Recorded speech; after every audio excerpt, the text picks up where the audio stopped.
Bom dia, povo de Deus, a paz de Cristo Jesus para todos. Estou aqui na igreja que vim preparar algumas coisas para o culto de amanhã. Senti no coração de falar um pouquinho com vocês. Nós temos falado aqui esses últimos dias, essas últimas semanas sobre missões, sobre o ID que Jesus ordenou aos seus discípulos fizessem, fossem. Isso eu creio que é a única ordem que Deus dá para a igreja. Ou eu costumo chamar de a grande missão. A única missão que Deus deu para a igreja foi o ID. Nós criamos vários movimentos, nos entretemos com esses movimentos todos, talvez seja até bom para o crescimento numérico do povo, mas não podemos esquecer que nós temos uma missão ordenada por Jesus, que foi o ID. Em Mateus 28, a partir do versículo 18, ele aparece aos 11, aliás, a partir do versículo 16, ele chega aos 11, e ele começa a falar com aqueles discípulos, são as últimas palavras dele antes de ascender para o céu. Sempre dizem que as últimas palavras são as mais importantes, Quais são suas últimas palavras? Jesus disse: é-me dado todo o poder no céu e na terra, portanto, ide a todas as nações, ensinando a guardar todas as coisas que eu vos tenho mandado, batizando-as em nome do Pai, do Filho e do Espírito Santo.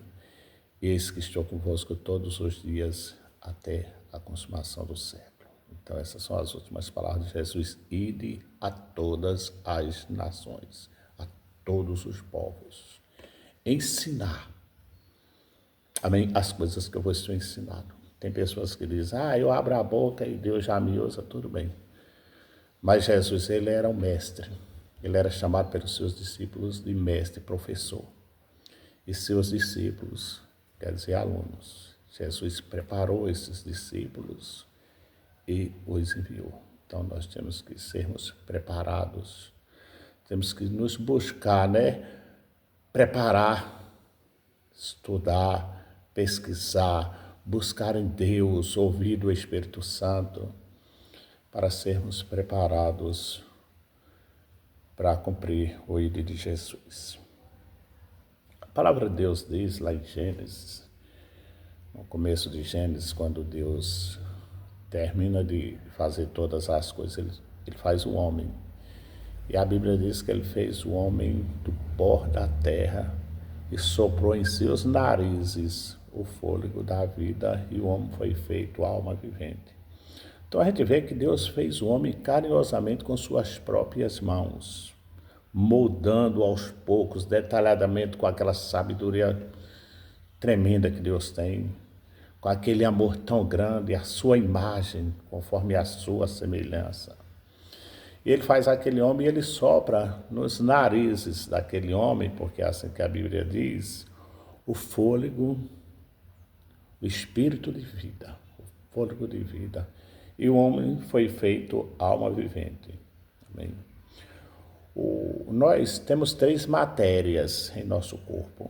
Nós temos a matéria física, que é o nosso corpo físico, que Deus fez do pó da terra, E através desse corpo físico nós nos relacionamos com outros corpos físicos, através de contatos, abraços, os toques. Bom, relacionamento em geral. É o nosso corpo físico. E Deus nos deu uma alma para se relacionar com outra alma. Através dos nossos sentimentos e emoções, nós amamos, se apaixonamos, temos sentimentos. Isso tudo é a alma que faz isso.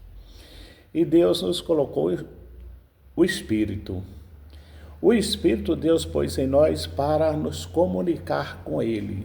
O Espírito é o único meio pelo qual nós podemos nos comunicar com Deus. Né? João, capítulo 4, versículo 34, ele diz que Deus é Espírito e é necessário que aqueles que o adorem em Espírito. Nós podemos cantar com os nossos lábios, podemos aplaudir com nossas mãos, podemos nos alegrar, mas a verdadeira adoração, a verdadeira comunicação com Deus só pode ser feito através do Espírito. Mas o homem pecou. O homem pecou. E quando o homem pecou, esse Espírito, esse único meio de comunicação com Deus, morreu. Enfraqueceu. O homem perdeu a comunicação com Deus. A palavra de Deus diz em Gênesis 3, versículo 17, diz assim: E Adão disse: Porquanto deste ouvido a voz da tua mulher, e comeste da árvore que eu te ordenei, dizendo: Não comerás dela, maldita é a terra por tua causa,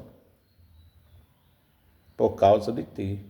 Com dor comerás dela todos os dias da tua vida, e espinhos e cardos também te produzirá, e comerás da erva do campo. E ele continua dizendo, mas essa parte nos basta. Quer dizer, a terra da qual o homem foi tirado, né? A terra,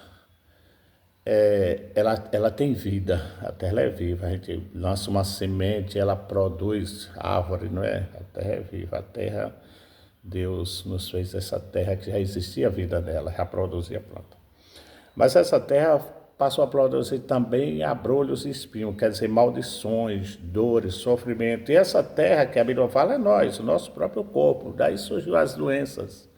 A violência, vê logo em seguida, você vai ver homicídio, irmão matando o irmão, um parente lá de Caim mata alguém porque pisou, a violência até chegar a violência extrema, que a gente vê lá em Gênesis 6, que onde é quando Deus tem a ideia de enviar o dilúvio. Mas ainda em Gênesis 3, no capítulo 3, versículo 23, diz assim: O Senhor Deus, pois, o lançou fora do jardim do Éden para lavrar a terra de que fora tomado. E havendo lançado fora o homem, pôs querubins ao oriente do jardim do Éden, e uma espada inflamada que andava ao redor para guardar o caminho da árvore da vida. Deus pôs o homem fora do jardim do Éden. Agora vamos fazer uma reflexão um pouquinho. Nós somos pais de família, temos nossos filhos. Todo pai, a alegria de qualquer pai de família é ver seu filho crescer, seu filho se formar, seu filho ser um bom profissional, ou um bom empresário, um engenheiro, um médico. Esse é o sonho de todo pai. Nós criamos filhos para isso. Essa é a nossa intenção. É ver nossos filhos um futuro brilhante. É o orgulho do pai. Nós não incomodamos muito conosco, mas nossos filhos é nossa semente, é o nosso fruto, é a coisa mais preciosa que nós temos. Mas aí de repente você vê o seu filho, ele está estudando, ele está progredindo, ele está crescendo, mas de repente você percebe que seu filho pegou um caminho errado, um caminho de morte, um caminho que vai lhe colocar à margem da sociedade, vai torná-lo marginal. Como fica o coração desse pai? Acabou. Acabou. Ele não vai deixar de amar o seu filho em momento nenhum. Ele vai sofrer pelo seu filho. Ele não vai desistir do seu filho. Mas ele sabe que o seu filho é mais digno de viver socialmente com as pessoas. Ele perdeu a razão. Ele foi cortado daquele projeto que o pai tinha para ele, daquele sonho. E aí começa uma luta para o pai resgatar o seu filho de volta. Isso eu estou falando de nós que somos seres humanos. E Deus, amados, imagina agora Deus, ver aquele casal que Deus no virar do dia vinha passear com eles, conversar com eles. Deus amava de uma forma tão grande. E agora vê aqueles dois saindo do paraíso, saindo da sua casa, entrando num mundo tenebroso, num mundo que brota espinhos e abrolhos, um mundo cuja terra está maldita. Olha para Deus, olhando esses dois saindo. Que dor no coração de Deus. Que sofrimento. Eu creio que Deus chorou naquele momento, em ver aquela obra-prima tão perfeita que Ele fez com suas próprias mãos,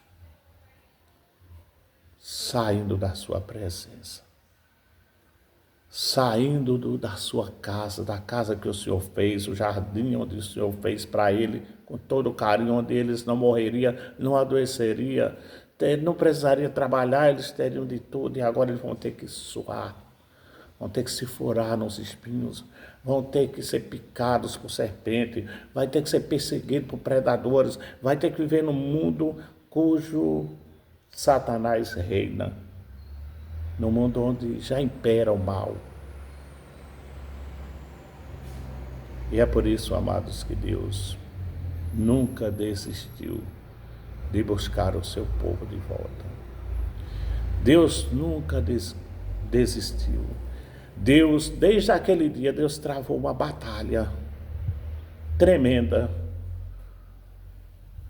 para trazer o seu povo de volta para Ele. Deus chama Abraão, Deus cria sacerdotes, Deus forma sacerdotes, profetas, consagra, tudo em prol da mesma coisa, trazer esse povo de volta para Deus, mas não consegue. O mundo jaz no maligno, não há mais como. E Deus tem uma ideia tremenda: enviar seu Filho Jesus Cristo com duas missões. Uma, quebrar as cadeias de Satanás, destruir o inferno de Satanás e soltar o povo de Deus que está lá. Isso Deus fez, Jesus fez lá na cruz. Ele quebrou as cadeias do inferno, pessoas ressuscitaram. Naquele momento, houve 3 horas de trevas, quando o Satanás pensou que, o príncipe das trevas pensou que ia ganhar, mas as trevas foram dissipadas e a luz raiou. E a glória de Deus brilhou na terra. Essa foi a missão de Jesus: libertar o seu povo das garras de Satanás, das cadeias de Satanás. A segunda missão foi instituir aqui na terra o seu reino, um reino onde as leis são dele, onde ele é o rei, onde é a ele que nós vamos servir. O reino que ele prepara um povo para no dia da sua vinda ele levar este reino para o lugar onde ele preparou, e ali, como é que se diz, meu Deus, falta-me palavra para dizer, mas esse reino vai estabelecer de uma forma mais ampla, maior, porque agora vai ser só o reino de Deus mesmo. Mas para isso, instituir este reino, Deus passou para os seus discípulos, passou para a sua igreja, passou para nós. Somos nós. Somos nós quem faz esse reino, quem institui esse reino, quem forma esse reino, quem cresce esse reino, quem fortalece esse reino. É o povo de Deus. Esse povo, mas para que esse reino seja estabelecido, amados, precisamos trabalhar. Precisamos obedecer. Ele fez a sua parte lá na cruz, que foi a pior, a nossa é a melhor. A nossa é o ir, é o anunciar, é o ensinar, é o batizar. É trazer essas vidas para o reino de Deus. Trazer essas vidas para Deus, mostrar ao povo que há um reino nesse mundo. Além do reino que jaz no maligno, há um reino agora que pertence a Jesus. E que todos tenham acesso a esse reino, todos que quiserem. Eu não tenho que sair dizendo Jesus te ama, Jesus te quer, Jesus te salva, Jesus te abençoa. Eu não preciso sair daqui dizendo isso, não. Eu preciso estudar e ter palavras. Eu preciso estudar e eu preciso buscar de Deus a palavra viva, a palavra instem, a palavra eficaz. Porque a palavra de Deus, ela é espírito e vida, ela transforma. A palavra de Deus, ela entra no mais íntimo do homem e transforma ele de dentro para fora. Está na hora da gente buscar mais, conhecer a palavra do nosso Deus. E levar este conhecimento para as pessoas, para o máximo de pessoas possíveis. Porque essa é a nossa tarefa, essa é a nossa missão, essa é a nossa obrigação e é a ordem que o Senhor nos deu. Eu vou falar coisas difíceis para vocês, difíceis de ouvir, perdoe se eu... A igreja parou, a igreja está em desobediência a Deus. Ela parou de fazer a missão. As cadeias, as prisões estão superlotadas. Os hospitais não cabem mais enfermos. Cada dia monta mais uma farmácia na cidade. As ruas, o comércio hoje que mais cresce são os comércios de medicamento. Não se pode sair mais de casa.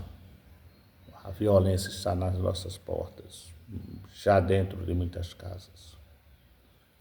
A luz parou de brilhar e o mundo entenebreceu, as trevas cresceram.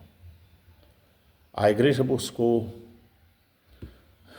satisfazer os desejos dos seus corações. Esqueceu a obediência a Deus. Então, amados, quando a luz não brilha, as trevas escurecem. Toma de conta. Quando Jesus disse que nós seríamos ou somos a luz do mundo, onde há luz não há trevas. Onde há uma luz acesa não tem escuridão, ou trevas ou luz. Ou nós somos luz e alumiamos, então somos lâmpadas desligadas, que para nada presta. Que essa mensagem, essas poucas palavras, nos desperte em nós a vontade o desejo imenso de cumprir aquilo que o Senhor nos ordenou, porque fora disso estamos em desobediência a Deus. O pecado da desobediência é muito grande. Amém? Que Deus nos abençoe, que Deus nos dê sabedoria, nos dê revelação, nos dê inteligência espiritual, nos dê coragem para ir.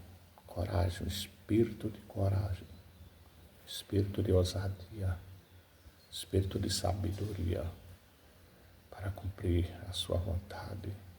E Ele está conosco todos os dias, lembrando que todo o poder no céu e na terra pertence a Ele.